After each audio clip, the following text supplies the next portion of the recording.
말미암아 저희들의 무너졌던 마음들이 주님의 은혜로 말미암아 다시 세워지고 견고하게 될 줄을 믿사옵나이다. 오늘 예배 가운데서도 성령께서 친히 주관하시고 인도하셔서 사랑하는 주의 백성들이 하나님의 은혜로 말미암아 다시 충만해질 수 있도록 역사하여 주시옵소서. 감사드리며 모든 것 예수님의 이름으로 기도드립니다. 아멘. 다같이 우리 찬송가 82장 통일 찬송가 90장 성부의 어린 양이 우리 찬양드리겠습니다.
이어서 찬송가 191장 통일 찬송가 427장 내가 매일 기쁘게 우리 찬양드리겠습니다.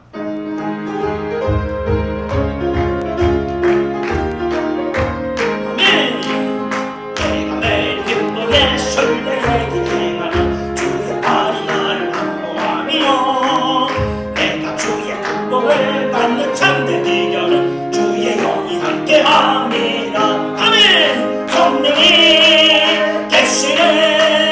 할렐루야 함께 하시네. 좁은 길을 걸으며 만나 기뻐하는 것 주의 영이 함께 합니다. 정녕 죄에 빠져서 평안함이 없을 때 예수 십자가의 공로 힘입어 그 발 아래 엎드려 참된 평화 얻으며 주의 영이 함께 합니다. 아멘. 성령이 할렐루야 함께 하시네. 좁은 길을 걸으며 밤낮 기뻐하는 것 주의 영이 함께 합니다. 아멘. 저만 동행하시고 모든 염려하시니 나는 숲의 새와 같이 기쁘다. 내가 기쁨함으로 주의 뜻을 행하고 주의 영이 함께 합니다. 성령이 계시네.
이어서 찬송가 249장, 통일 찬송가 249장, 주 사랑하는 자 다 찬송할 때에 우리 다 같이 찬양하겠습니다.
주 없이 알 수 없네. 우리 다 같이 찬양하겠습니다.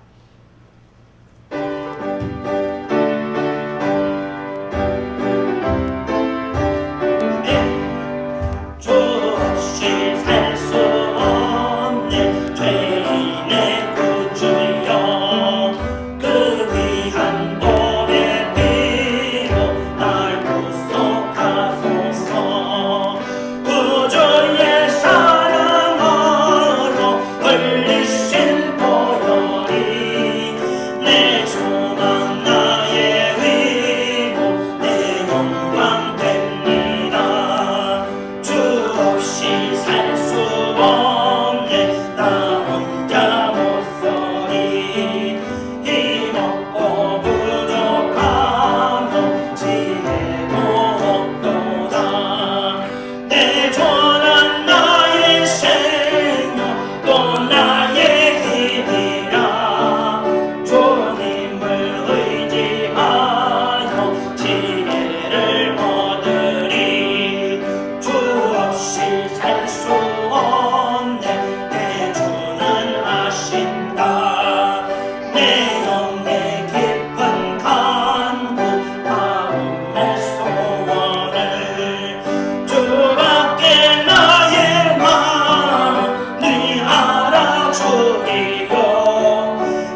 찬양하고 찬송하고 나서 우리 예배 가운데 은혜 받게 해달라고, 우리 마음에 견고한 이 마귀들이 쳐놓은 그 성들이 말씀을 통해서, 은혜를 통해서 기도 가운데 다 무너져 내려서 오직 신령 가운데서 하나님만 뜻만이 충만하게 될 수 있도록 우리 기도하겠습니다. 찬송가 315장입니다.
말씀대로 우리가 살아갈 수 있도록 인도하여 주시옵소서.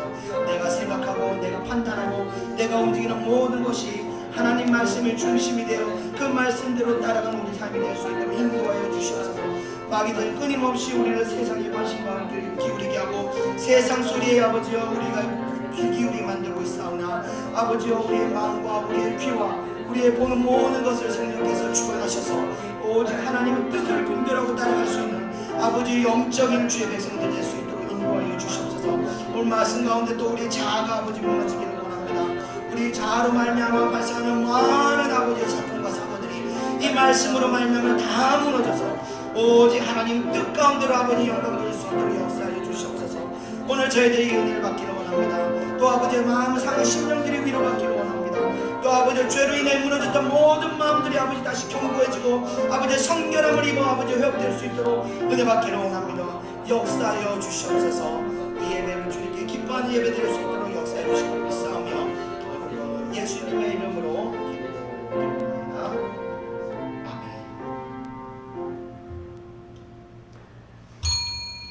다같이 사도신경으로 신앙을 고백하겠습니다. 전능하사 천지를 만드신 하나님 아버지를 내가 믿사오며 그 외아들 우리 주 예수 그리스도를 믿사오니 이는 성령으로 잉태하사 동정녀 마리아에게 나시고 본디오 빌라도에게 고난을 받으사 십자가에 못 박혀 죽으시고 장사한 지 사흘 만에 죽은 자 가운데서 다시 살아나시며 하늘에 오르사 전능하신 하나님 우편에 앉아 계시다가 저리로서 산자와 죽은 자를 심판하러 오시리라. 성령을 믿사오며 거룩한 공의와 성도가 서로 교통하는 것과 죄를 사하여 주시는 것과 몸이 다시 사는 것과 영원히 사는 것을 믿사옵나이다. 아멘. 오늘 예배를 대표해서 제가 하나님께 기도드리겠습니다. 기도하겠습니다. 은혜와 사랑이 충만하신 하나님 아버지 감사합니다. 오늘도 저희들이 잊지 않으시고 주님의 은혜의 장소로 인도해 주심을 감사드립니다. 이제 날씨는 아버지여 생명이 다시 소생하는 봄을 향해서 봄이 시작되었습니다. 하나님 모든 것이 만물 하나님께 창조하신 만물이 이제 다시 생명력을 가지고 시작하고 있습니다. 하나님 이 시간을 통해서 저희들도 움츠렸던 믿음이 다시 아버지의 생명력을 가지고 주님의 살아있는 자들이 될 수 있도록 인도하여 주시옵소서. 아버지와 굳어있는 심령, 죽어있는 심령들이 모두 깨어지고 살아나서 다시 아버지의 생명력 있는 그런 신앙인들 될 수 있도록 역사해 주시옵소서. 우리들의 생명력을 방해하는 모든 죄악들 아버지가 다 회개할 수 있는 심령 주셔서 회개케 하시고 회개할 때 성령께서 역사하셔서 저희들의 마음에 있는 모든 더러운 것들을 정결케 역사하사 우리 마음 가운데 아버지 정죄함이 없게 하시고 하나님 안에 다시 아버지 우리가 평강을 누릴 수 있도록 역사하여 주시옵소서. 이 평강으로 말미암아 저희들이 다시 하나님과 영적인 교제를 하며 하나님 안에서 아버지 생명력 있는 그런 신앙생활을 가질 수 있도록 은혜 내려 주시옵소서. 마귀 권세로 인하여 눌렸던 아버지여 그런 심령들도 주님께서 세임 주사 아버지여 마귀들의 역사들을 대적하게 하사 싸우는 아버지 자들이 되게 하셔서 아버지 싸움을 통하여 하나님의 주시는 그 평안을 아버지 차지할 수 있는 그런 능력 있는 성도들이 될 수 있도록 역사하여 주시옵소서. 사랑하는 주의 백성들을 마귀 권세들은 끊임없이 유혹하고 있습니다. 세상의 평안함과 세상의 영광과 세상의 욕심과 많은 것들로 믿음의 길을 가는 자들을 붙들고 흔들고 있습니다.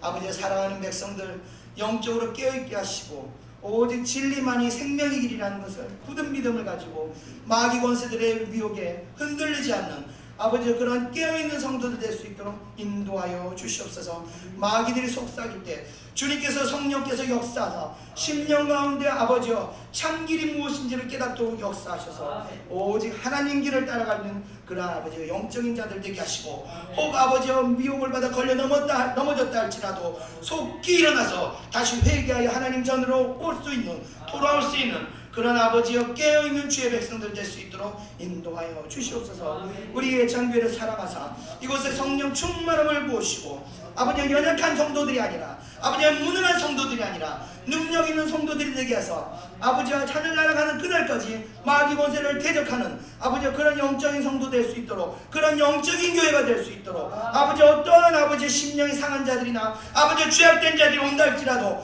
아버지의 치유되고 회복되고 아버지의 회개될 수 있는 그러한 교회 될 수 있도록 그러한 성도들 될 수 있도록 은혜 내려 주시옵소서. 하나님께서 그런 목적으로 이 교회 세우실 줄 믿습니다. 이 교회를 섬기는 모든 자들이 아버지 앞에 순종하고 충성할 때 아버지와 충성하는 모든 자들이 성령 충만함을 입고 이 땅 사는 날 동안 하나님이 주시는 그런 축복 받을 수 있도록 역사하여 주시옵소서. 믿음의 자손들이 되게 하시고 믿음의 기둥들이 되게 하사 아버지의 자자손손이 하나님의 은혜를 받을 수 있도록 역사하여 주시옵소서.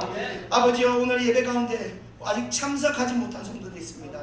지난 2년간의 코로나로 인해서 믿음의 연약한 자들이 모두 아버지 떨어져 버리는 안타까운 시간들을 저희들이 겪게 되었습니다.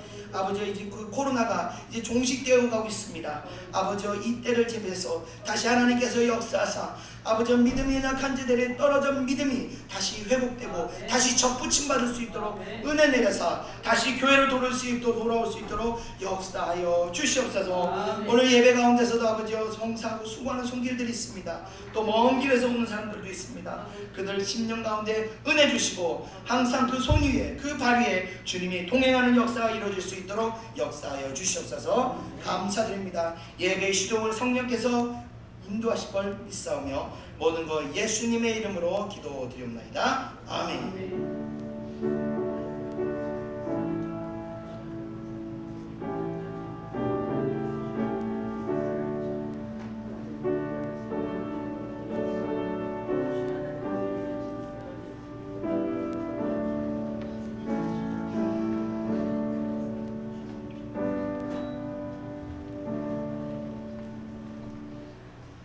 같이 하나님 말씀 보겠습니다. 하나님 말씀은 마태복음 10장 20 제가 잘못 썼네요. 34절인데 제가 잘못 썼습니다. 34절부터 42절까지입니다. 신약성경 16페이지입니다. 신약성경 16페이지 마태복음 10장 34절부터 42절까지 마태복음 10장 34절부터 42절까지 마태복음 신약성경 16페이지입니다. 찾으신 줄 믿고 우리 다 같이 한 목소리로 읽겠습니다. 34절 시작. 내가 세상에 화평을 주러 온 줄 생각하지 말라. 화평이 아니요 검을 주러 왔노라. 내가 온 것은 사람이 그 아버지와 딸이 어머니와 며느리가 시어머니와 불화하게 하려 함이니 사람의 원수가 자기 집안 식구리라. 아버지나 어머니를 나보다 더 사랑하는 자는 내게 합당하지 아니하고 아들이나 딸을 나보다 더 사랑하는 자도 내게 합당하지 아니하며 또 자기 십자가를 지고 나를 따르지 않는 자도 내게 합당하지 아니하니라. 자기 목숨을 얻는 자는 잃을 것이요 나를 위하여 자기 목숨을 잃는 자는 얻으리라. 너희를 영접하는 자는 나를 영접하는 것이요 나를 영접하는 자는 나를 보내신 이를 영접하는 것이니라. 선지자의 이름으로 선지자를 영접하는 자는 선지자의 상을 받을 것이요 의인의 이름으로 의인을 영접하는 자는 의인의 상을 받을 것이요 또 누구든지 제자의 이름으로 이 작은 자 중 하나에게 냉수 한 그릇이라도 주는 자는 내가 진실로 너에게 이르노니 그 사람이 결단코 상을 잃지 아니하시니라. 아멘. 자, 오늘은 이제 3월 마지막 주일입니다. 정말 신년 축복성에 축복 감사 예배를 드리기 어제 같은데 벌써 1년에 4분의 1이 지났습니다. 자, 그럼 오늘 이제 마태복음 이제 마지막 시간이 됩니다. 이 10장을 끝으로 10장이 마지막 시간인데 이 10장을 끝으로 이제 하나님의 사명을 감당해야 하는 사람들의 자세와 방향성 그리고 감내해야 할 부분과 버려야 할 것들에 대한 그 예수님의 가르침을 마치려고 합니다. 이 다음 그 11장부터는요 이제 예수님과 세례 요한의 그 대화를 통해서 부르심과 이 경고에 대해서 말씀을 전하겠습니다. 그리고 이제 4월 셋째 주 그러니까 4월 17일입니다. 17일은 부활절입니다. 그래서 이번 부활절부터 그동안 이 코로나로 인해서 잠시 중단하였던 이 성찬식을 다시 거행하려고 합니다. 그리고 이번 부활절에는 이 세례식도 함께 거행하려고 하는데 꼭 세례를 받지 않으셨던 분이 계시면 저에게 미리 말씀해 주셔서 그날 세례를 받으시기를 바랍니다. 자, 이제 이 날씨가 이제 봄 기운이 완연합니다. 이제 다시 이 만물이 생명이 다시 이제 소생하고 열매를 향해서 달려가는 시간으로 들어갑니다. 우리가 멈추었던 그 시간도 코로나로 해서 멈췄던 그런 어떤 여러 가지 하나님의 일들도 다시 열매를 향해서 달려가는 시간을 들어가기를 소망하며 오늘 이제 10장 마지막 말씀을 전하겠습니다. 우리 먼저 다 같이 그 34절을 한 목소리로 읽어보겠습니다. 시작. 내가 세상에 화평을 주러 온 줄 생각하지 말라. 화평이 아니요 검을 주러 왔노라. 아멘. 자, 지난주 예수님께서는요 하나님의 사람들이 세상에서 복음을 전할 때 받을 핍박에 대해서 이제 말씀을 전해주셨습니다. 그리고 그것으로 인해서 두려워하지 말라. 이 말씀을 3번이나 반복해서 말씀하셨습니다. 왜냐하면 세상에서의 핍박은 죽음의 위협으로 다가오기 때문입니다. 이 사람이 죽음의 위협만큼 사람에게 두려운 일이 없을 겁니다. 우리가 내가 주를 위해서 죽겠습니다 라고 말하긴 하지만 실제로 그런 일이 딱 다가오면요, 사람이 그 자리에서 믿음이 확 무너지는 경우들이 굉장히 많습니다. 어떤 목사님께서 이런 얘기를 하신 적이 있는데, 많은 사람들이 순교를 각오하고 서운하지만 실제로 순교를 당하는 사람들이 대부분은 목회자들이다, 그런 얘기를 하시더라고요. 그만큼 순교는 아무나 감당하는 것이 아니라는 겁니다. 그래서 세상에서 죽음의 위협 앞에서 이 죽음의 위협이라는 것은 믿음을 흔들기에 너무나 강력하게 역사한다는 겁니다. 그러나 그럼에도 주님께서는 두려워하지 말라고 말씀하신 것은 이 절대주권의 하나님께서 다 아시고 다 보시고 다 살피신다는 것입니다. 그렇기 때문에 육신을 죽이고 살리는 자를 두려워하지 말고 영혼까지 죽이고 살리는 자를 두려워하라고 말씀하신 것입니다. 자, 그리고 이어서 오늘 34절에 사명을 감당하는 사람들이 세상에서 받을 핍박과 함께 가족 안에서 일어나는 일들에 대해서까지 이제 말씀하시고 계십니다. 먼저 34절 본문을 한번 보면요, 예수님께서 자신이 화평을 주러 온 줄 생각하지 말라고 말씀하십니다. 자, 이거는요, 예수님께서 이제까지의 가르침과는 완전히 상반된 그런 말씀을 하시게 되는 겁니다. 이사야서 9장 6절을 보면요, 예수님을 평강의 왕이라고 하였습니다. 또 마태복음 5장에 있는 그 팔복에서는 화평케 하는 자는 복이 있다고까지 말씀을 하셨던 분이 바로 예수님입니다. 이렇게 평화를 강조하며 가르치시던 분이 갑작스럽게 내가 화평을 주러 온 줄 아느냐? 그게 아니다 하면서 화평을 부정하시기에 이른 겁니다. 갑자기 주님께서 왜 말을 바꾸셨을까요? 그런 한 의문을 들 수 있는 부분입니다. 자, 왜 그러냐면요, 이것은요, 앞선 화평과 분명한 차이가 있는 그런 화평이라는 겁니다. 그러니까 앞서 이야기했던 예수님께서 그 평강의 왕이고 또 화평케 하는 자라는 것은 우리에게 그 내적인 평강을 주시는 자로 묘사한 것이고, 지금 본문의 뜻은요, 세상과 타협한 그런 평안을 가르친 자가 나는 그런 자가 아니라는 뜻입니다. 자, 예수님께서 이 문장을 통해서 자신이 이 땅에 온 목적을 분명하게 말씀하신 것입니다. 자, 먼저 평강의 왕께서는 무엇을 하시냐? 우리에게 주신 평강의 왕께서 우리에게 주신 것은 우리의 내적인 평강, 우리의 그 심령의 평강을 말씀하신다고 말씀드렸습니다. 사람이요, 평강을 잃는 이유는 하나가 있습니다. 바로 죄를 품고 있으면요, 이 죄를 품고 있음을 인하여 평강이 사라지게 됩니다. 그래서요, 심령의 평강은요, 죄의 문제를 해결함으로 인해서 심령이 성결함을 입습니다. 마음이 깨끗하게 되면서 안정을 취하면서 바로 평강할 수 있는 것입니다. 제가 통성기도할 때마다 회개를 부르짖는 이유도 회개를 통해서 하나님의 사심이 여러분들에게 주어져서 그 사심으로 인해서 여러분이 하나님이 주시는 참 평안을 누리도록 하기 위해서 제가 계속 회개를 부르짖는 것입니다. 그래서 이 회개가 없으면요, 하나님의 사심이 없고, 그러면 그로 인해서 사람은요, 참 평안을 누리지게 못하게 되는 겁니다. 예전에 몇 해 전에 어떤 살인자가요, 공소시효 만료를 불과 몇 개월 남겨두고 2, 3개월 남겨두고 자수한 사건이 있었습니다. 자수하면서 그 사람이 처음 했던 말이 이제 마음이 편합니다 라는 것입니다. 몇 개월만 지나면 이제 무죄로 살 수 있지만 이 마음의 평안함이 이 자기가 죄 사함을 받아야 마음의 평안을 찾을 수 있을 것 같아서 그 몇 개월 놔두고 자수를 한 겁니다. 사람이요, 양심 있는 인간은요, 죄를 범했을 때 평안을 얻을 수가 없는 것입니다. 그런데 예수님의 은혜로요, 우리가 회개하게 되면요, 성령께서 우리의 모든 죄를 사해 주시고 하나님께서 기억도 못하시면서 평안할 수 있도록 우리에게 역사하신다는 겁니다. 그것이 바로 예수께서 평강의 왕으로 오셨다는 뜻이 됩니다. 자, 그리고 본문에서 말하는 주님이 부정하시는 평강이라는 것은요, 육신의 안위를 위해서요, 신앙을 지키는데 세상과 적당히 타협함을 얻게 되는 그런 평강을 이야기하는 겁니다. 그러니까 하나님과 화평하는 것이 아니라 세상과 화평하는 것을 말하는 겁니다. 그러나 주님께서는요, 단 한 번도 육신의 안위를 염두하시고 평안을 말씀하시지 않으셨습니다. 그렇기 때문에요, 사실 제대로 신앙생활하면요, 한마디로 말해서 좀 고생을 합니다. 그래서 신앙생활도 적당히 해야 한다고 말씀하시는 성도들도 계세요. 너무 열심히 하면 고달프다고 적당히 해야 된다고 이렇게 말씀하시는 성도들도 계십니다.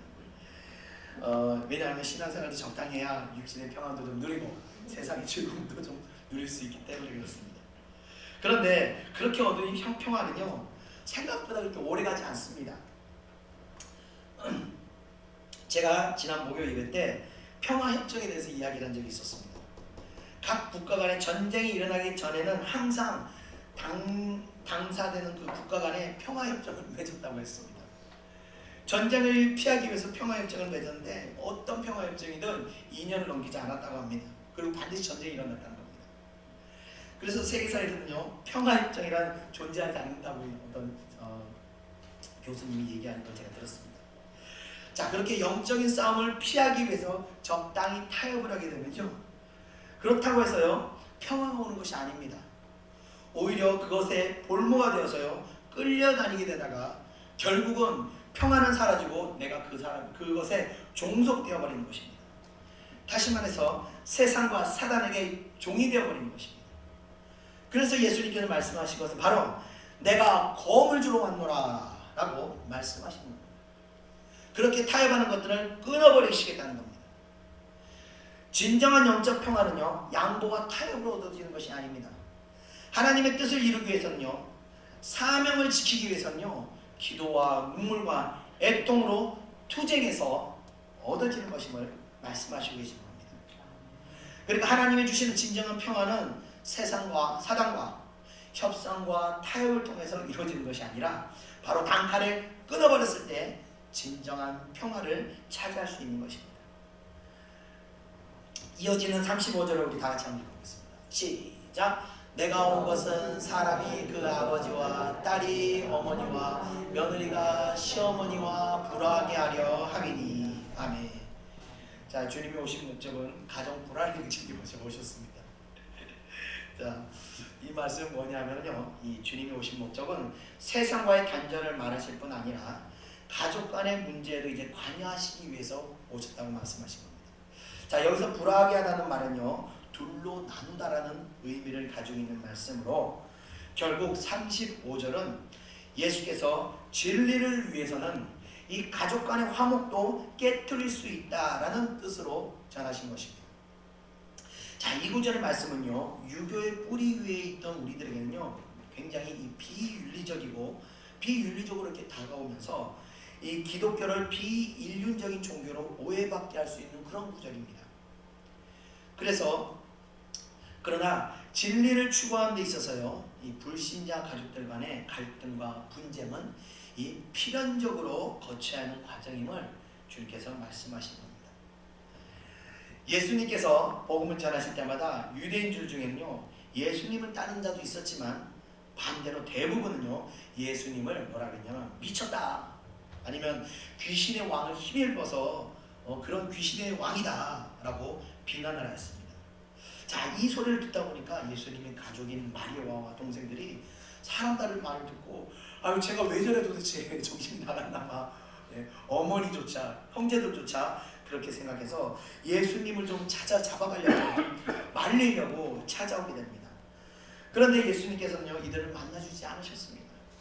일부러 먼 곳에 찾아오셨지만 만나주지 않았던 이유는 바로 36절에 있습니다. 우리 다 같이 36절 읽어보겠습니다. 시작! 사람의 원수가 자기 집안 식구리라. 아멘. 자, 자기 집 식구가 원수라. 그래서 어떤 분은 내가 원수란 사람 그러면서 아내가 아내가 남편에게 원수라고 그러고 남편이 아내에게 원수야. 그래서 주님이 원수를 사랑하라고 그랬나 봐. 이렇게 이야기하시는 분들도 계십니다. 근데 이건 그런 뜻이 아닙니다. 사람의 원수가 자기 집안 식구라는 것은 이 직계가족만큼 영향력을 크게 미치는 사람이 없다라는 것을 이야기합니다.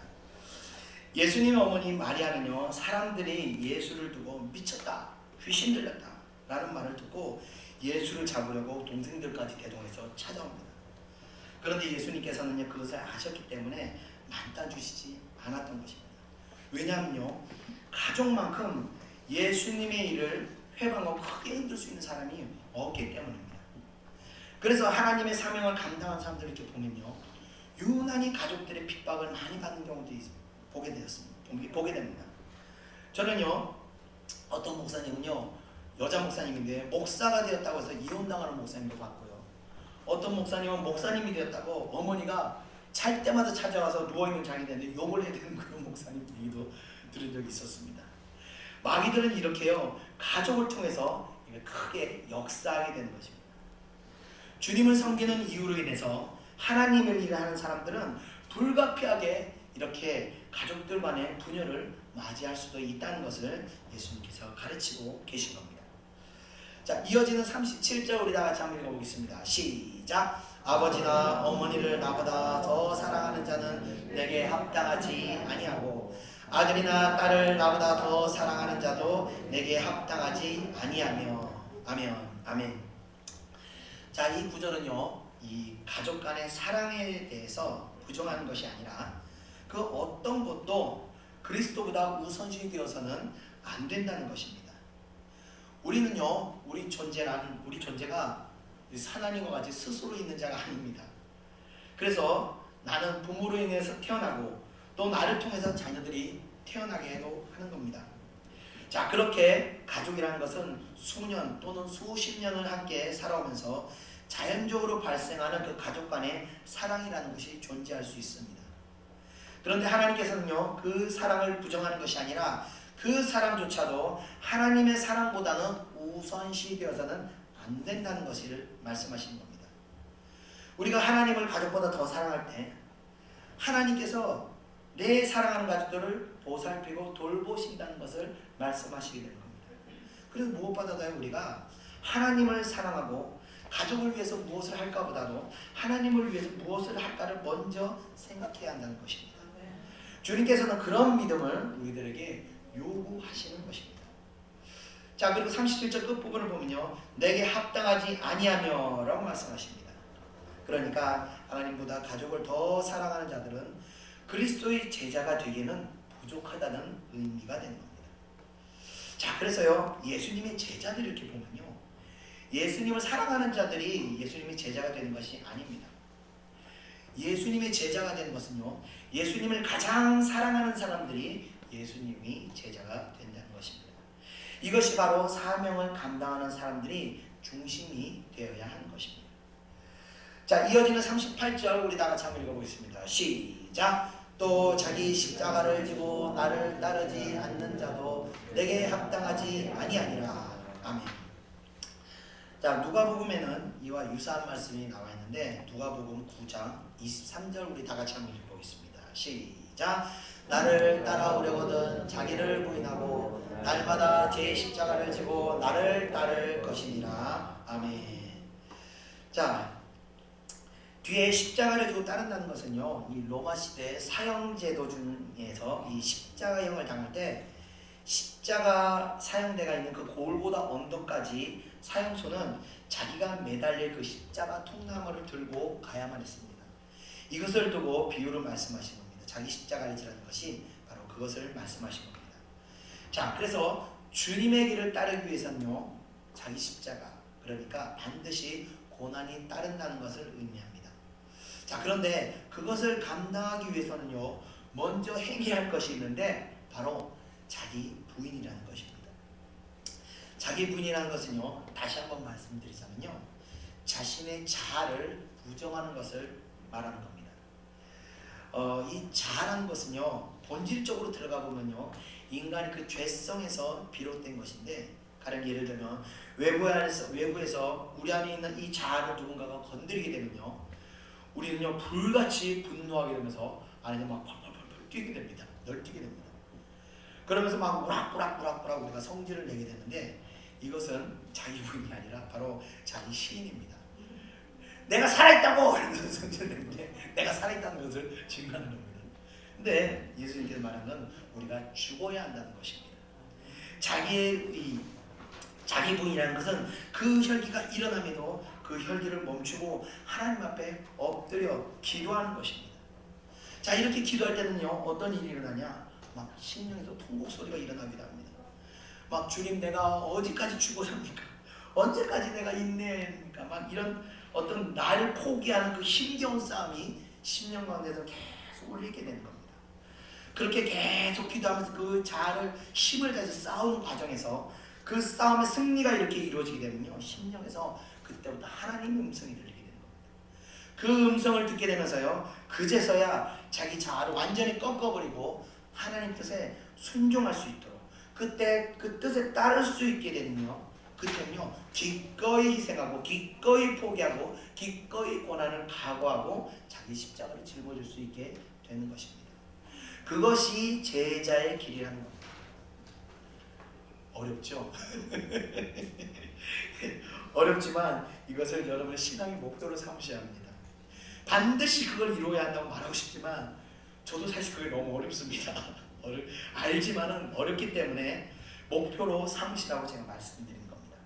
자, 이어지는 39절 우리 다 같이 읽어보겠습니다. 시작. 자기 목숨을 얻는 자는 잃을 것이요 나를 위하여 자기 목숨을 잃는 자는 얻으리라. 아멘. 자, 육신적인 생명과 영생에 대해 이 반대되는 결과를 설명하는 겁니다. 예수님께서는요 두 가지 길을 제시하였습니다.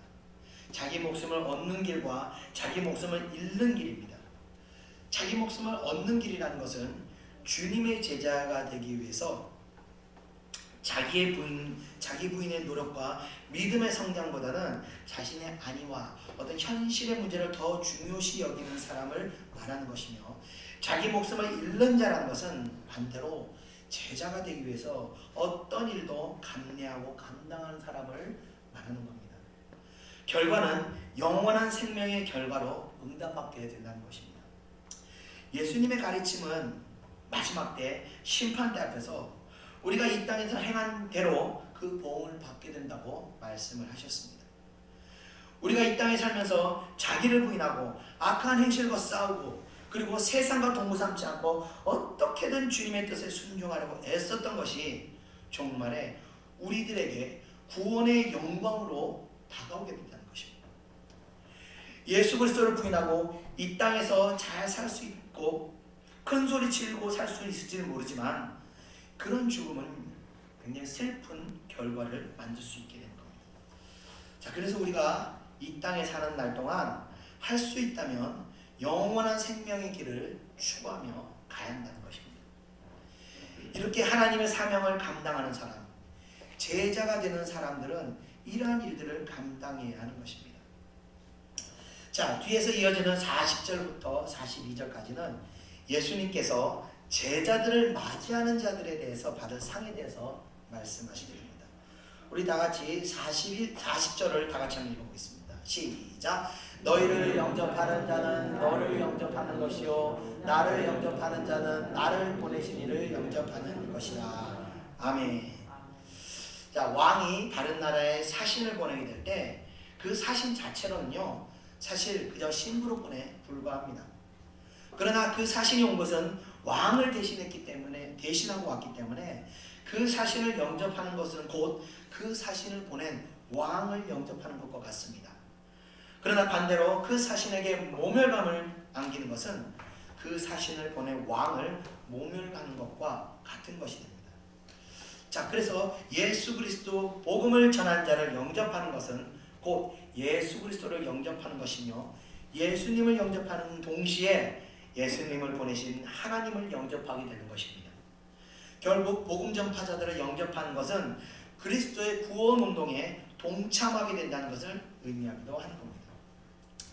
이어지는 41절 다 같이 읽어보겠습니다. 시작. 선지자의 이름으로 선지자 선지자를 영접하는 자는 선지자의 상을 받을 것이요 의인의 이름으로 의인을 영접하는 자는 의인의 상을 받을 것이요. 아멘. 자, 선지자라는 것은요, 하나님의 메시지를 전하는 사람으로서 하나님의 특별한 부르심을 입은 그런 사람입니다. 그래서 하나님께서는요, 선지자들에게 하나님의 뜻을 깨닫게 하시기 위해서 세상과 특별한 특별하게 인도하십니다. 그래서 세상과 먼저 분리시키시고 고립되기도 하시고 때로는 많은 고통을 감내하며 사람들에게 핍박받게도 하는 그런 어려운 길입니다. 또 하나님의 뜻을 깨닫게 하시기 위해서 에스겔 선지자의 경우는요, 소똥으로 빵을 구워서 그 역겨운 빵을 먹이기도 하셨습니다. 왜 그런지 아시죠? 예. 이스라엘의 가늠, 우상숭배에 하나님이 역겨워하심을, 그 역겨운 빵을 먹게 하시면서 깨닫게 하신 겁니다. 내가 이렇게 역겹다. 그랬을 때 그 하나님의 마음을 알았던 에스겔 선지자가 하나님의 메시지를 전할 수가 있는 겁니다. 또 호세아 선지자의 경우는 바람난 부인을 얻게 해서 가늠한 아내로 인해서 심적인 고통을 겪게 하시기도 하셨습니다. 그래서 선지자의 길은 모든 사람들이 감당할 수 있는 그런 길은 아닙니다. 그런데 그러한 선지자를 영접한다는 것은 메신저로서의 지위에 합당하게 대우한다는 의미이면서 동시에 선지자가 행하는 하나님의 사업을 돕고 동참하는 것이 됩니다.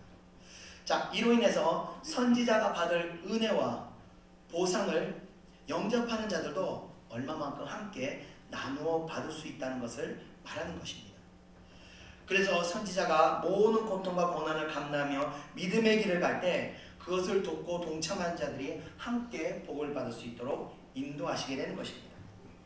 자, 그 뒤에 있는 의인도 같은 맥락에서 우리가 해석할 수 있는 것입니다. 자, 끝으로 42절 우리 다 같이 한번 읽어보겠습니다. 시작. 또 누구든지 제자의 이름으로 이 작은 자 중 하나에게 냉수 한 그릇이라도 주는 자는 내가 진실로 너희에게 이르노니 그 사람이 결탄코 상을 잃지 아니하리라 하시니라. 아멘. 자, 42절에서 제자라는 것은 결국 선지자 의인을 지칭하는 말입니다. 자, 이 제자는요, 작은 자와 연결시켜서 우리가 이해를 해야 됩니다. 작은 자라는 것은 일반적으로 미천한 사람, 배움에 있어서 초보 단계 또는 소외된 사람들을 이야기할 수 있습니다. 그런데 본문에서는요, 선지자, 의인, 제자들까지도 모두 포함하는 포괄적인 의미를 가지고 있다는 것입니다. 왜냐하면요, 선지자나 사도 그리고 의인들은요, 세상에서 무시당하거나 멸시당하기 일쑤이기 때문입니다. 그래서 분명 작은 자가 되는 것입니다. 천국의 가치관으로 볼 때요, 큰 자는 세상에서 작은 자들이 있는 그런 작은 자들이기 때문에 이들은 선지자, 의인, 사도들은 분명히 세상에서 작은 자의 신분에 있다고 볼 수 있는 것입니다. 그렇기 때문에 진정한 제자들은요, 세상에서 권세를 부리는 위치에 있는 것이 아니라 섬기는 자입니다. 그렇게 섬기는 자들에게 냉수 한 그릇이라도 주는 자는 주님께서 진실로 이르시기를 결단코 상을 잃지 아니하신다라고 말씀하십니다. 저도 이 말씀을 근거로 해서 항상 교회든 어디든 갈 때마다 작은 자 또 소외된 자들을 먼저 생각하고 먼저 제가 신경 쓰게 되는 것입니다. 어쨌든 간에 그들을 도우려고 또 제가 섬기려고 애쓰는 것입니다. 자, 이렇게 10장을 통해서 주님께서는 우리들에게 제자도의 기준을 이렇게 제시하시고 계셨습니다. 잠깐 10장의 말씀을 좀 정리 한번 해보겠습니다. 주님께서는요, 사역을 하시고 나서 12제자를 세우셨습니다. 그리고 그 제자들에게 권능을 주시고 가르치시고 이제 복음을 전하라고 파송시키셨습니다. 그러면서 파송시키면서 이 제자들에게 전도의 방향성과 전도의 자세, 전도자가 세상에 당하게 될 고난과 어려움, 그리고 그 고난 가운데서도 성령께서 함께 하실 것이니까 두려워하지 말라고 말씀하셨습니다. 그런데 고난은 세상에서뿐만 아니라 가족들에게서도 겪어될 것인데 그때 타협하지 말고 끝까지 견디는 자에게는 영생을 얻을 것이라고 말씀하십니다.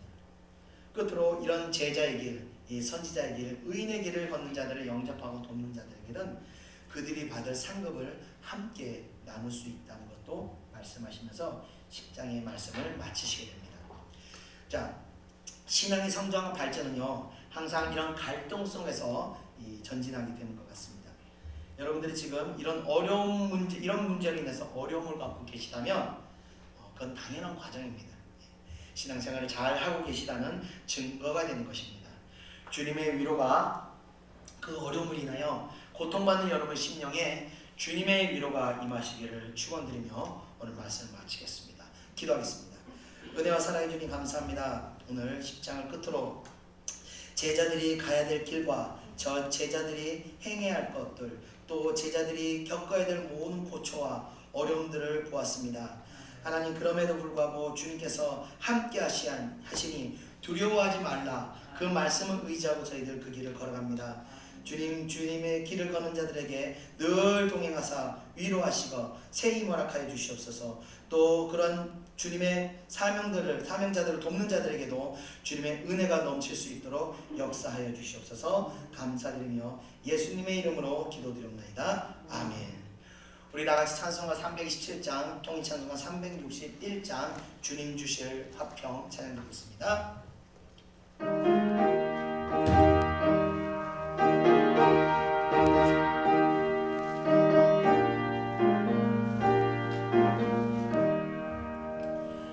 주님 주실 화평 매는 얻기 위해 너는 정성껏 기도했나. 주의 제단 앞에 모두 바치기 전 복을 받을 줄 생각하라. 주의 제단에 산 제사 드린 후에 주의 맘을 주장하리. 주의 뜻을 따라 그와 동행하면 평생 복락을 누리겠네. 주의 밝은 빛에 항상 활동하며 선한 사업을 힘쓰겠나. 자유 얻으려면 주의 뜻을 따라 너의 모든 것 희생하라. 주의 제단에 산 제사 드린 후에 주의 맘을 주장하니. 주의 뜻을 따라 그와 동행하면 영생 복락을 누리겠네. 주의 제단 앞에 모두 바친 후에 주와 온전히 사귀겠네. 주님 주신 기쁨 또한 그의 사랑 어찌 말로 다 영원하라. 주의 제단에 산 제사 드린 후에 주의 맘을 주장하니. 주의 뜻을 따라 그와 동행하며 영생 복락을 누리겠네. 아멘. 자, 제자들 기도하겠습니다. 이 제자가 되는 것은 정말 쉬운 일이 아닙니다.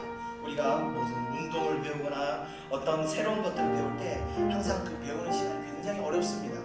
그리고 고비가 항상 있습니다. 근데 그 고비를 넘길 때마다 실력이 쑥 늘고 또 실력이 쑥 느는 것이 이 배움의 과정에 일어나는 당연한 현상입니다. 이 신앙도 마찬가지입니다. 항상 고비가 찾아옵니다. 그 고비 때 그것을 이기고 극복하느냐 아니면 무너지느냐, 그런 차이가 있는 겁니다. 우리가 죄의 문제에 있어서는요, 우리 하나님께서 강력하게 역사해 주십니다. 마귀의 종으로 있을 때 거기서 끄집어낼 때는요, 하나님께서 강력하게 역사하십니다. 마치 출애굽할 때 하나님께서 기적을 베푸셨지만 기적을 보셨던 것 같이 우리가 그것을 나올 때는 역사하지만 믿음의 길을 들어갈 때는요, 나의 노력이 필요합니다. 나의 믿음의 도전이 필요합니다. 마치 가나안을 들어갈 때 가나안을 들어가지 못해 주춤했었던 그 이스라엘 백성과 같이 믿음의 도전을 할 때는 반드시 나의 노력과 나의 믿음의 결단이 필요합니다. 이때는요, 그러나 우리가 알아야 될 것이 있습니다. 이 믿음의 결단을 하지 못할 때 하나님께서 어떻게 하시냐? 40년의 광야를 새기게 됩니다. 우리가 믿음을 유지하고 믿음에서 주저앉게 될 때는요, 그때는요 많은 허송세월을 보내게 되는 겁니다. 그래서 어떻게든 우리가 믿음의 싸움에서 지지 말아야 되는 겁니다. 믿음의 싸움에서 밀어붙이지 않으면요, 좌절하게 되면 많은 세월을 허비하게 되는 겁니다. 하나님께서 그때 굉장히 또 진노하시게 됩니다. 그래서 이 시간 우리가 기도할 것은 하나님의 믿음의 도전에서, 믿음의 진보에서 하나님, 내가 믿음 없으로 말미암아 주저앉지 않도록, 아버지 포기하지 않도록 믿음을 주시옵소서. 제자의 길을 갔을 때 아버지 믿음 없음으로 말미암아 아버지가 세상과 타협하고 아버지가 그 길을 가지 못하는 나를 아버지 용서해 주시고 그 길을 반드시 싸워서 이길 수 있도록 은혜 내려 주시옵소서. 우리 다 같이 통성으로 기도하겠습니다. 은혜와 사랑해 주니 감사합니다. 이 시간 우리가 다시 깨달았습니다. 아버지, 우리가 죄악 가운데서 아버지 건져 주실 때는 하나님의 능력으로 우리를 건져 주셨으나 우리가 믿음의 도전, 아버지 신앙의 성장을 위해서는 나의 기도의 노력과 나의 애통의 노력과 나의 고난을 감당해야 될 고난을 겪어야 됨을 그 시간 배웠습니다. 제자의 길을 가기 위해서는 반드시 아버지 우리가 겪어야 될 아픔과 어려움이 있다는 것을 우리가 깨달았습니다. 아버지, 이제까지 살아오면서 아버지 나는 계속 세상과 타협했으며 이 시간 고백합니다. 아버지, 세상의 아니함과 아버지 나의 육신의 아니함을 위하여 하나님 제자의 길보다는 아버지 세상과 타협하며 적당히 신앙생활을 했으면 이 시간 고백합니다. 아버지, 그 고백은 그 타협으로 말미암아 아버지가 주신 그 진정한 평안을 누리지 못하고 내가 지금 아버지 어려운 가운데 있고 또 아버지 심령의 고통 가운데 있음을 이 시간 고백합니다. 아버지, 오늘 깨달았습니다. 내가 왜 이때까지 이런 고난을 겪고 왔는지, 내가 왜 아버지의 주시는 그 참평을 누리지 못했는지 이제 깨달았으니 주여, 이 시간 우리가 결단하겠습니다. 주여, 믿음을 주시옵소서. 아버지여, 믿음을 주시옵소서. 어떠한 상황에도 결단코 결단하고 아버지여 타협하지 않고 오직 믿음을 향하여 나가는 그러한 믿음을 허락하여 주시옵소서. 믿는 가운데 아버지 성령께서 역사하시고 아버지 믿음을 우리를 인도하여 주시옵소서. 믿음을 더하여 아버지의 뜻을 이룰 수 있도록 역사하여 주시옵소서. 아버지, 믿음 앞에 아버지 하나님의 역사 앞에 믿음 없음으로 주저앉지 않도록 아버지 역사하여 주시옵소서. 주님께서 홍해의 물을 갈라졌으나 아버지여 그 모래가 길 같은 그 길을 걸어가지 않을 때 아버지의 역사는 아무 의미 없이 그저 죽임을 당할 뿐이라는 것을 우리가 압니다. 하나님께서 홍해를 갈라주셨을 때 우리가 마땅히 겪어야 될 그 고통의 길을 걸어갈 수 있도록 아버지 믿음을 역사해 주시옵소서. 우리를 구원해서 건져주셨는데 마땅히 걸어야 할 길을 아버지 걸어갈 수 있도록 역사하여 주시옵소서. 아버지, 우리가 걸어갈 때 하나님의 역사가 우리 삶 가운데서 간증이 되고 하나님의 기적이 우리 삶 가운데서 능력이 될 수 있도록 역사하여 주시옵소서. 은혜 내려 주시옵소서. 오늘 말씀으로 말미암아 다시 결단할 수 있도록 믿음 주시옵소서. 아버지, 모든 것들보다도 먼저 하나님을 생각하고 먼저 하나님을 더 사랑할 수 있도록 은혜 내려 주시옵소서. 하나님을 더 사랑하고 예수님을 더 아버지여 더 사랑하는 그러한 성도들 될 수 있도록 은혜 내려 주시옵소서. 마음속에 사랑하는 모든 아버지와 가족과 부모와 아버지와 아내와 남편을 다 내려놓고 오직 중심에 예수 그리스도 가장 사랑하는 주의 백성들 될 수 있도록 인도하여 주시옵소서. 감사드리며 예수님의 이름으로 기도드립니다. 아멘. 주의 3절. 주의 재단 앞에 모두 빠진 후에 주가 온전히 사귀겠네. 주님 주신 기쁨 또한 그의 사랑 어찌 말로 다 영영하랴. 주의 재단에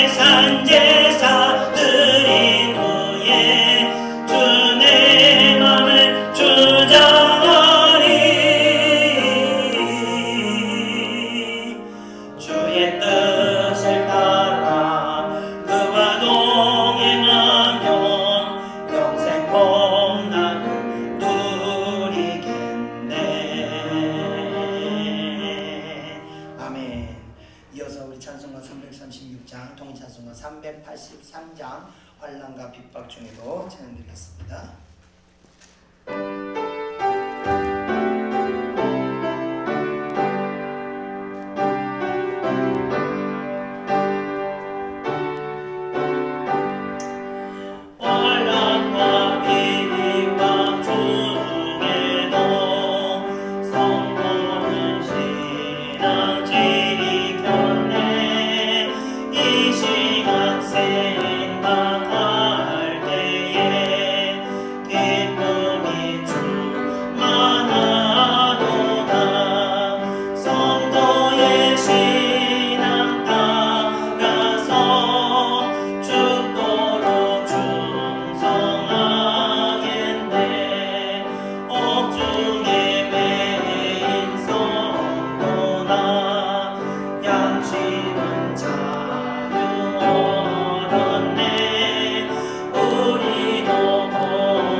주님의 길을 가는 것은 사실 쉬운 일이 아닙니다. 여러분, 제가 이렇게 설교는 하지만 저도 어렵습니다.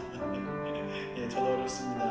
항상 갈등과 고민이 제 마음 가운데서 울립니다. 그러나 그럴 때마다 우리가 이 믿음의 길을 가기 위해서는요, 기도해야 되는 겁니다. 기도하지 않으면요, 이 세상의 생각과 세상의 가치관이 우리 안에 확 하고 암세포와 같이 퍼져가면서 우리 생각을 지배해버릴 겁니다. 그러나 우리가 기도할 때 성령께서 역사하셔서 그 세상의 가치관과 생각들을 힘을 잃게 하고 성령의 생각이 우리 마음 안에 충만하게 합니다. 그때 우리가 믿음으로 행할 수가 있는 겁니다. 그렇게 해야 우리가 믿음의 길을 갈 수 있는 겁니다. 그래서 기도하지 않고는요, 결단코 하나님의 길을 갈 수가 없습니다. 하나님의 뜻에 순종할 수도 없게 되는 겁니다. 이 시간 우리가 기도할 것은 하나님, 어떠한 상황 가운데서 기도하겠습니다. 하나님, 기도하면서 아버지의 사명을 감당하겠습니다. 기도하면서 하나님의 뜻에 순종하도록 내가 노력하겠습니다. 주님께서 말씀하시기를 두려워하지 말라, 두려워하지 말라, 두려워하지 말라. 왜 말씀하셨나? 우리가 순종하고 나갈 때 성령께서 역사하시기 때문입니다. 성령께서 반드시 우리가 함께 역사하시기 때문에 두려워하지 말라고 말씀하십니다. 여러분, 두려워하지 마시고 믿음의 길을 담대히 나가시기 바랍니다. 그 가운데 성령이 살아계신 역사를 여러분 삶 가운데서 발견하게 될 것입니다. 이 시간 기도하겠습니다. 아버지여, 믿음의 순종을 할 수 있도록 역사하시옵고 우리가 믿음의 길을 갈 수 있도록 역사해 주시옵소서. 다 같이 기도하겠습니다. 은혜와 사랑해 주님 감사합니다. 아버지여, 세상 권세들과 아버지여 가치관들은 끊임없이 우리 믿음을 흔들고 있습니다. 우리가 믿음의 길을 간다 할지라도 아버지여, 세상의 가치관과 생각들은 끊임없이 이성적인 합리성들이 끊임없이 우리 마음을 흔들고 있습니다. 아버지, 그게 될까? 그건 안 돼. 이거는 말이 안 돼. 이러한 아버지의 새 가치관과 이러한 아버지 이성적 판단들이 끊임없이 믿음의 길을 회방하고 있습니다. 그러나 이 시간 우리가 기도할 때 성령께서 충만케 하사 아버지의 믿음으로 그물을 던지고 믿음으로 우리가 나아갈 수 있도록 여리고성을 믿음으로 돌 수 있도록 아버지 역사하시옵소서. 하나님의 믿음의 일들은 세상적으로 볼 땐 정신 나간 짓 같고 어리석어 보이게 끝이 없습니다. 그러나 그것이 바로 하나님의 능력이 된 줄 믿습니다. 하나님께서는 이와 같이 아버지의 역사는 세상의 가치관으로 이해할 수 없고 세상의 생각들로 아버지 감당할 수 없는 역사들입니다. 오직 믿음의 길, 믿음의 순종은 아버지 가서 역사하실 줄 믿습니다. 그렇기 때문에 주님께서 두려워하지 말라, 두려워하지 말라, 두려워하지 말라, 내가 너와 함께함이니 아버지 나의 의로운 손으로 내가 너를 붙들리라 말씀하실 줄 믿습니다. 이 시간 아버지, 주의 백성들 믿음의 길을 나갈 때 아버지를 기도하게 하여 주시옵소서. 기도하고 믿음으로 아버지 주님의 뜻에 순종할 수 있도록 역사하여 주시옵소서. 믿음에 순종하는 자들 주님께서 기뻐 받으시고 그 가운데서 역사할 줄 믿습니다. 놀라운 아버지 성령의 역사를 아버지 목격하게 될 줄 믿습니다. 삶 가운데서 신앙이 간증이 아버지 살아날 줄 믿습니다. 역사하여 주시옵소서. 감사드리며 예수님의 이름으로 기도드립니다. 아멘. 오 주님의 인성도나 양심은 자유 얻었네. 우리도 고나 많으며 주거로 영광 되도다. 성도의 신앙 따라서 죽도록 충성하겠네. 성도의 신앙 봉하나 원수도 사랑하겠네. 인자로 너의 실로 이 신앙 전하리라. 성도의 신앙 따라서 죽도록 충성하겠네. 아멘. 우리 끝으로 찬송가 341장, 동찬송가 367장 십자가를 내가 지고 찬양드리고 제가 기도하고 축도하고 마치겠습니다.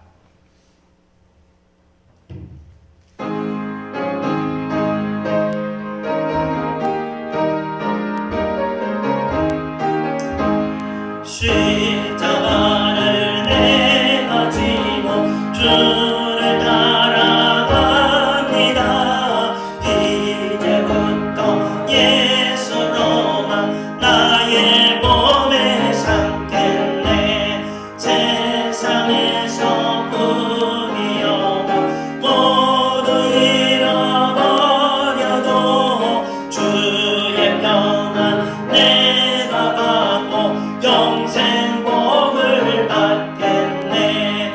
주도 번영 당했으니 나도 번영 당하리. 세상 사람 한사람이 예수 진실합니다. 예수 나를 사랑하사 빛난 얼굴 보이면 원수들이 미워해도 염려할 것 없겠네. 내가 핍박당할 때에 주의 품에 안기고 세상 고쳐 당할수록 많은 위로 받겠네. 주가 주신 기쁨 외에 기뻐할 것 뭐냐. 주가 나를 사랑하니 기뻐할 것뿐일세. 아멘. 기도하겠습니다. 은혜와 사랑해 주님 감사합니다. 오늘도 하나님의 말씀을 통하여 우리들의 생각과 우리들의 모든 자아가 깨어졌기를 소망합니다. 하나님 말씀 가운데 늘 우리 마음 안에 아버지께서 두루 살피시고 우리 안에 있는 이 죄성들이 날마다 깨어지고 부러져서 오직 하나님의 뜻이 우리 마음 가운데 충만할 수 있도록 역사하여 주시옵소서. 사랑하는 주의 백성들, 어렵지만 아버지 제자의 길을 아버지 순종할 수 있도록 역사하시고 많은 선지자들이 그랬듯이 아버지 그 길을 순종하는 가운데 성령께서 함께하사 위로하시고 힘주시고 또 능력을 베푸사 살아계신 하나님과 날마다 교제하며 은혜로운 아버지와 그런 시간으로 들어갈 수 있도록 인도하여 주시옵소서. 깊은 영적인 세계로 들어감을 통하여 아버지 세상에서 줄 수 없는 하나님의 안에서의 그 참평화, 그리스도 안에서의 그 참평안을 누리며 아버지와 감격하고 기뻐할 수 있는 그런 성도들 될 수 있도록 인도하여 주시옵소서. 그래서 훗날 우리가 하나님의 심판대 앞에서 잘했다 충성된 아들아 내게 와서 내 자체에 참여하라는 하나님의 칭찬받는 그러한 신실한 성도들 될 수 있도록 은혜 내려 주시옵소서. 단 한 성도도 아버지여 부끄러운 마음으로 아버지 천국에 들어가지 않는 그런 성도들 될 수 있도록 충만케 역사하여 주시옵소서. 이 땅 살아가는 동안 아버지 세상과 마귀 권세와 타협하지 않고 아버지 대적하며 싸우는 능력 있는 아버지여 기도의 전사들 될 수 있도록 역사하여 주시옵소서. 순간순간마다 아버지여 기도를 멈추는 어리석은 자들이 되지 않도록 지켜주시고 날마다 기도로 힘을 얻게 하시고 그 길로 나갈 수 있도록 인도하여 주시옵소서. 이 믿음 가지고 이 충만함을 가지고 또 저희들 한 주간 승리하겠습니다. 함께하여 주시옵소서. 또 아버지 예배 가운데 귀한 예물들이 손길들이 있습니다. 그 예물들 위에도 늘 하나님의 은혜와 하나님의 동행하심과 하나님의 풍성한 은혜가 거할 수 있도록 하시고 늘 하나님이 주시는 그 평강 안에 거할 수 있도록 역사하여 주시옵소서. 감사드리며 모든 거 예수님의 이름으로 기도드리옵나이다. 아멘. 이제는 우리 구주 예수 그리스도의 은혜와 하나님의 크신 살아가심과 성령의 인도하심이 이 자리에 모여있는 사랑하는 주의 백성들 머리 위에 이제로부터 영원히 함께 있을지어다. 아멘.